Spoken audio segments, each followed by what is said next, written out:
Hello and welcome back to the Duo's Corner. I am your co-host DJ, and today we are talking about Monday Night Raw review. Yes, I know Raw was May 19th. We're Thursday. We are at May 22nd. I have so much stuff going on, so unfortunately, lost track of time. Really wanted to get this out right away, but life gets in the way. But nevertheless, here are my thoughts on Monday Night Raw. We kick things off in Greensville, South Carolina, with Logan Paul talking big about how he's going to beat Jey Uso for the World Heavyweight Championship. Gunther steps in, reminding Logan that if he does indeed win, he got the ring general to deal with next. Then Jey Uso slides in and drops him with a super kick, and that pretty much set the tone for tonight. One of the key takeaways here is the fact that Gunther is this weird, how can I put it, like tweeterish type of character. He was getting, like, I feel like the fans want to cheer him, but they think they're programmed to boo him. And he's kind of like this protecting wrestling type of deal because he did say, hey, I'm sick of you outsiders, movie stars, celebrities trying to come in on our turf and try to besmirch it. And he kind of called back Pat McAfee, but he instantly gave Pat McAfee respect, which I thought was cool. Like, hey, he did what he needed to do, but Logan, you ain't shit. I thought that was interesting. It's like Gunther's trying to protect wrestling while John Cena's trying to destroy it. Maybe something's going to happen down the line. I don't know. Logan Paul was pretty good here. He's learning to talk on the mic better. He gets a really good reaction, good or bad. Like you say, they're booing, as long as they're doing something. Jay is just massively over. He can do no wrong right now.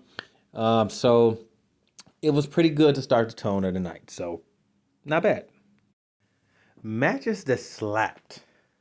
Roxy Perez versus Becky Lynch versus Natalya. Roxy finally made her Raw debut. And a statement, taking down two veterans to qualify for the women's Money in the Bank match. Post-match, she's seen with Finn Balor, hinting at a possible alliance with the Judgment Day. Things to take away here. First of all, Natalya is such a reliable workhorse. She is absolutely amazing, does whatever needs to be, make people look great. She is the Iron Woman of that division. Becky Lynch is in Snoop Dogg playland mode. She could do no wrong. Becky Lynch is just having fun, enjoying it, putting out great matches.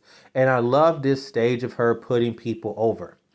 Also, I like the fact that Valkyria came back to continue their feud, which I truly wanted. It's going to be great. These two are going to really put on a couple bangers of matches. I would love two more. That'd be amazing. To Becky to really solidify Valkyria as like the next one. I'm very excited for that. And Roxy Perez is amazing. She's probably, of the newcomers, one of the best in that division right now. I love her finishes. Her finisher, the pop rocks is amazing. She can work with just about anybody. She gives me AJ Lee vibes all the way. I'm very happy for her. This is absolutely amazing. The takeaway with the Judgment Day. So, if you can kind of already see what's happening here, Finn Balor is getting some support. Because clearly right now, Dominic and Liv are running away with that group. Finn Balor feels like he's losing it. And let's not forget, he still got heat with Dominic for that IC title situation. So this is a brilliant strategy to bring in Roxy Perez to kind of counteract Liv Morgan, and Dominic can counteract fucking Finn Balor. So a mixed tag is coming for the control of Judgment Day. And I love the fact that Jesus Christ, this is horrible. Liv Morgan's tag team partner. I'm blanking on her. Ain't that terrible? She was once upon a time amazing, and I feel horrible. So I will make sure to drop her name when this particular point comes in. I am so sorry, child. But yes, you can tell that this is brewing pretty good. And it's probably going to be a split or a civil war in the Judgment Day. Damn, that's absolutely horrible. Like, she was a really big deal. It's like they just totally just forgot about her. They didn't even put that. Damn it, I feel terrible. Well, moving right along. The next match here on the docket was Rhea Ripley versus Kairi Sane versus Zoe Starks. Now, initially on paper, when they showed this graphic, I'm like, let's go. This is cool. But this match took a turn when Zoe unfortunately suffered a severe knee injury mid-match, leading to Rhea and Kairi going in just a singles match, which Rhea ended up hitting the Riptide to win and advance. Unfortunately, Zoe, thoughts and prayers are with you. That looked absolutely beautiful. Unfortunately, it's not too much to take away from this match because they had to really audible on the fly. Reports said it was very unfortunate for Zoe because she really had a really great push coming. But unfortunately, like I hate to say, don't try this shit at home. That was a perfect example of that. Another thing that was kind of bogus, Kairi Sane is back. And I thought we would have got a little more fanfare. You know, WWE is probably amazing with the packages and like showing you, hey, remember this person. And it's like Kairi Sane was a big name and a big deal when she was there, but she's been hurt and she's been gone a while. So I thought we would at least got it. I don't even believe, and I'm pretty sure you'll let me know, she didn't even get like an interest. And that was like, wow, what the fuck? It's like she was an NXT champion, tag team champion. Like she had some good matches. Like she was a big deal. But they just kind of treated her like a jabron. And I just didn't understand that. I felt that kind of hurt this match too, because if you would have hyped her up, and I'm not saying she had to have a whole like trailer, but just, hey, Kairi Sane's back. Remember her, the elbows and all that, it would have helped a little bit, but they just kind of was like, next caller. And I'm like, well, okay. Well, that was that. Next up, a really good match here. We had AJ Styles and Penta versus Finn Balor and JD McDonough. A solid match like always. You had interference from the Judgment Day and from El Grande Americana, helping the Judgment Day to secure the win. Okay, same shit. Okay. First of all, Penta is absolutely amazing. He's a fucking superstar. He has everything that says champion about him. AJ Styles is a walking cheat code. It kind of makes sense for him to be involved because he kind of looking at Dominic to get that IC title, and it's probably going to be a triple threat match somewhere down the line where him, Finn, and Dominic, whatever the fuck. My key takeaways here is I don't like to see Penta lose. I don't like to see Penta keep falling on the same stupid ass headbutt. I almost wish Americana would have had the knucks or something, or the fucking drums or whatever the fuck. Just the stupid fucking headbutt with the metal piece in there is stupid. It doesn't look like it's that devastating by execution, in my opinion. And it's like you don't want Penta to lose so often or to be around losses. That's just my opinion. I would just really like to see, if they're gonna do it, just make a full-fledged program between Americana, aka Chad Gable, and Penta, and call it a day. I believe Americana has a title, a speed, some stupid ass title that's on Twitter or Twitch or some shit like that. Put that on the line.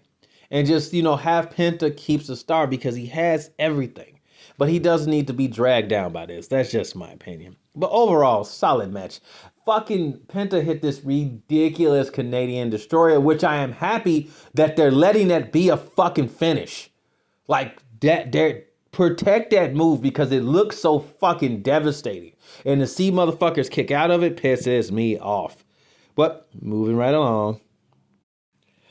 Also here, another great promo segment was Paul Heyman backstage confrontation with Jey Uso. Heyman confronted Jey, suggesting that Braun Breaker's match is just the beginning and that Seth Rollins has his sight on that title. The mind games are in full effect here. Paul Heyman cut a great promo. I cannot repeat it, not to give it any justice, but Paul is such a slimy, greasy, penguin-esque evil creature. I love his facials. I love his calm. I love his poise. And he's dropping nothing but facts. He made it clear that Braun is not coming to wrestle you. He's not coming to take your title. He's not trying even to win this match. He's out there to hurt you. And it's just absolutely incredible how Paul's voice and vision can make anything seems bigger, more powerful, and even more threatening. Paul Heyman is a gem to this business. And I really feel like when things really starts evolving in this Seth Rollins group, Braun Breaker is going to be a fucking monster. All right, like always, we got some mid-card mayhem. We had Sheamus versus Grayson Waller. Straightforward match with Sheamus picking up the win. Nothing too groundbreaking here, but it kept the show moving. Takeaways from here is they're still doing this incredibly slow burn between Austin Theory and Grayson Waller breaking up. I mean, fuck it. Just please do it already. It's not like the fans care. We don't care. I feel like Austin Theory's better solo.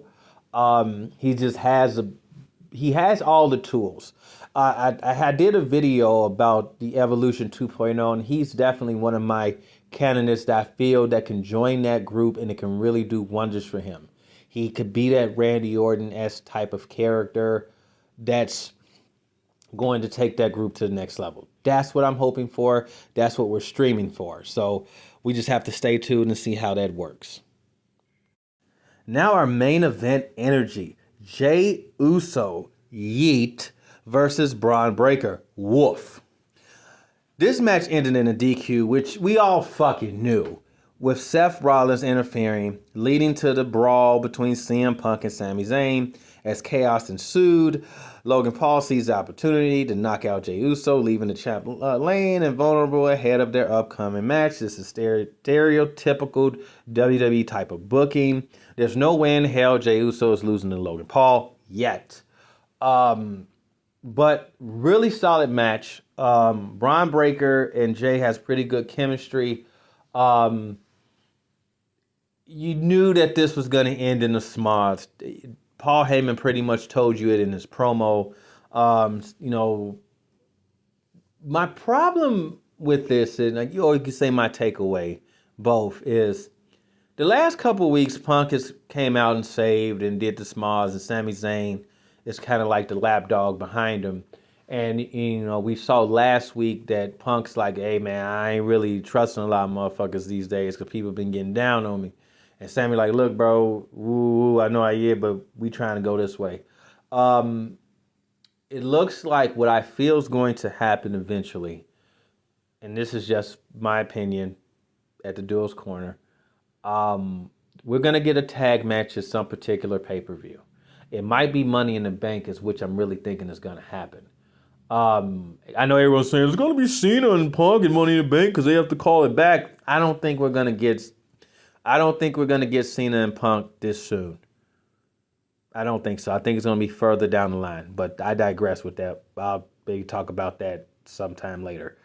I'm predicting at the Money in the Bank, we're going to get that tag match. Sami Zayn, CM Punk versus Rollins and Braun Breaker. And then I think that's where we're going to finally get the Sami turn. And I think Sami, if I'm Triple H vision, is going to join Paul Fatty and Seth Rollins. Because I think they subtly been kind of sowing the seeds of that. And if we get a Sami that's just frustrated, this is his opportunity, this, that, and the other, you could really tell a great story there. I really feel like the Sami, Mick Foley, Zayn characters kind of played out, and we kind of need Sami to really kind of jump on the evil bandwagon. That's just my opinion. That's just my thoughts. So, yeah, that's what I'm thinking they're going. So, overall, it was a solid show. It wasn't too crazy. It wasn't good. It wasn't bad. If I had to throw a rating out there, I would say 7.5 out of 10. A solid episode with strong matches, despite the horrific injury of Zoe Stark's prayers up, and storyline progression. Rosie really stole the show. Oh, excuse me. I keep saying Rosie. Roxy Perez stole the show. She was a highlight. And the main event chaos set up the intriguing possibilities, which I just discussed in the title picture. However, some segments did feel like some filler. As I said, the Zoe Stark injury was a truly unfortunate setback for her, and I really feel like that match. What I'm kind of looking for next week is the progression of the Judgment Day storyline when Liv gets back from filming the movie. I am expecting some sort of promo-esque type of CM Punk promo. Um, this version of Gunther, are we going to keep seeing him? Because it was also a moment where he looked up Seth Rollins. And it's a lot of, they have a lot of interesting things, but it's seeming like the problem, which happened at WrestleMania, they're not doing a good job sewing these stories together. So they got a lot of windows open, like on the computer screen, and it's kind of can start slowing the computer down. So they need to start either closing some of them or combining them and just giving us a direct path of where it needs to go. And I know this is like the little long rant a little bit. This is kind of like my problem, which I like. I don't like the the splits. Excuse me, because it's like if you're gonna do Raw, then everything needs to be Raw over there. We don't see SmackDown. There should be no intertwining in none of that shit. So Raw needs to kind of start getting their shit together. Seriously. One final note I thought was really cool that they're going back to. There was a visual to where you saw the New Day walking with Grayson Waller in the back when there was another promo going on. I like that. Even though they don't even go nowhere, it gets you as a viewer like, hey, what the hell's going on back there? I like that. But hey, thanks for listening. Peace out. Like I said, I have so many cool things coming out, so many things I'm working on.